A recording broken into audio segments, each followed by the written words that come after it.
Quand vous êtes au restaurant, s'il vous plaît, ne faites pas ça.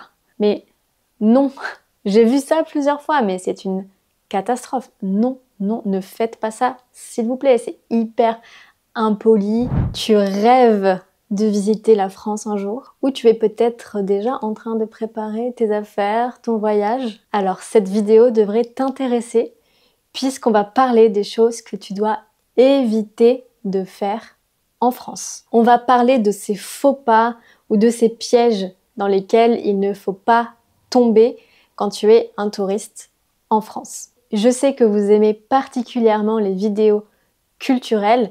Dans ce cas-là, n'hésitez pas à aller voir celle que j'ai déjà faite sur les 22 faits culturels sur la France, qui sera ici et qui devrait vous plaire également. La première chose à éviter, c'est de considérer, donc de penser que tout le monde en France parle anglais. À Paris et dans les quartiers touristiques, oui. Par contre, ce n'est pas le cas dans toute la France. C'est pour ça que c'est important, tu le sais, de pouvoir t'exprimer un minimum en français. Deuxième erreur, c'est penser que la France, c'est Paris. Non, la France n'est pas que Paris. Ça pourrait légèrement agacer quelques personnes si vous pensez que la France, c'est Paris, la Tour Eiffel.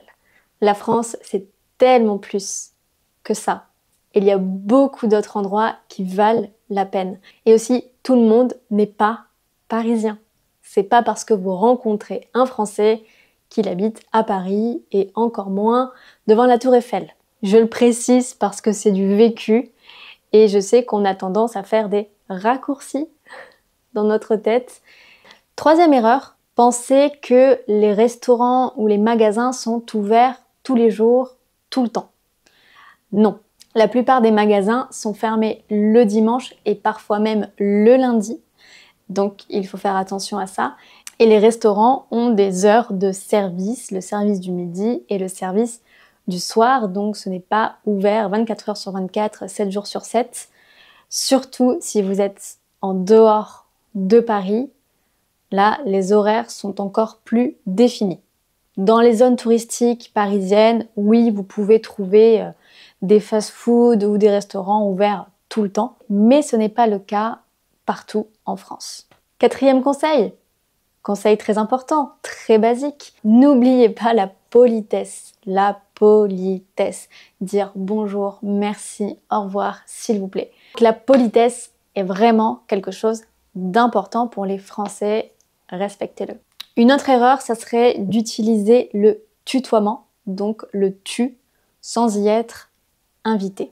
Encore une fois, j'ai déjà abordé ce sujet dans une vidéo, tu ou vous. Le mieux, c'est de vous voyer, donc utiliser le vous, et d'attendre que la personne vous propose de se tutoyer mutuellement. Sinon, vous. Parler trop fort est aussi quelque chose d'un peu problématique. Ça peut être considéré comme impoli. Un autre conseil, quelque chose qu'il faut vraiment éviter, et ça je l'ai vu, et à chaque fois que je le vois, mais je me dis mais c'est pas possible quoi. C'est horrible de faire ça. Quand vous êtes au restaurant et que pour appeler un serveur, vous claquez des doigts en disant garçon. Mais non, personne, non. Puis personne ne dit garçon. Le mieux, c'est d'attendre un contact visuel avec le serveur, éventuellement lever la main comme ça pour se faire marquer, mais on claque pas des doigts et on dit pas garçon. On est au milieu de la vidéo, j'en profite pour te rappeler de t'abonner, s'il te plaît, à la chaîne Français avec Nelly et de laisser un petit commentaire ou un j'aime à cette vidéo. Écrivez-moi ce qui vous a choqué ou étonné quand vous êtes venu en France ou racontez-moi si vous avez commis des faux pas. Huitième chose à éviter, c'est de simplifier la culture française. La culture française, ce n'est pas que la baguette, le fromage, le vin et les escargots.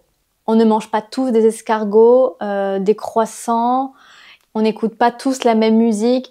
Moi-même, je ne mange pas toujours de la cuisine française, je n'écoute pas que des musiques françaises, je vais pas voir la Tour Eiffel tous les jours. On n'est pas que des clichés. Et d'ailleurs, chaque ville a sa propre ambiance, sa propre culture. Chaque personne a sa personnalité. On peut être français est très différent, avoir des origines différentes. Bref, tu as compris l'idée. Un autre conseil, quand tu es au restaurant, tu n'es pas obligé de laisser systématiquement, obligatoirement un pourboire. Les pourboires sont compris dans l'addition finale. Bien sûr, tu peux, c'est toujours très apprécié par les serveurs, mais ce n'est pas obligatoire. En général, on donne un pourboire si on a vraiment été satisfait du service. On termine par 3 petites erreurs assez drôles. Un faux pas, c'est de mettre de l'eau dans son vin.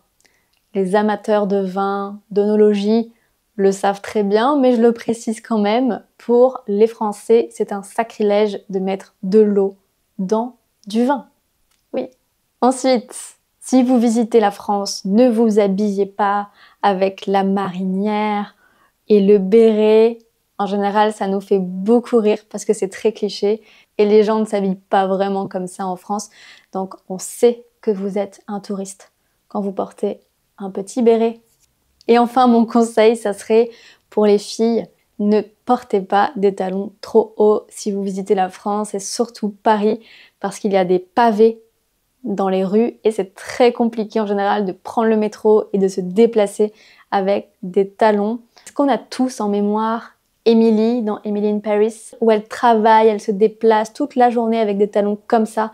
C'est complètement déconnecté de la réalité, c'est juste pas possible. Bref, vous ne serez pas très à l'aise dans tous les cas avec des talons très très hauts. Je ne recommande pas l'expérience. J'espère que vous avez apprécié le contenu de cette vidéo. Gardez en tête ces petits conseils si vous visitez la France. Ce sont des conseils bien sûr à prendre à la légère, ce n'est pas très sérieux. Ce n'est pas grave si tu mets de l'eau dans ton vin ou c'est pas grave si tu achètes un béret. Moi-même je porte un béret parfois. Tu peux retrouver la transcription de la vidéo sur mon blog qui est en description. Ça peut être utile si tu as envie d'écouter et de lire en même temps. J'ai vraiment hâte de lire vos commentaires. Je te dis à bientôt dans une prochaine vidéo. Prends bien soin de toi. Salut!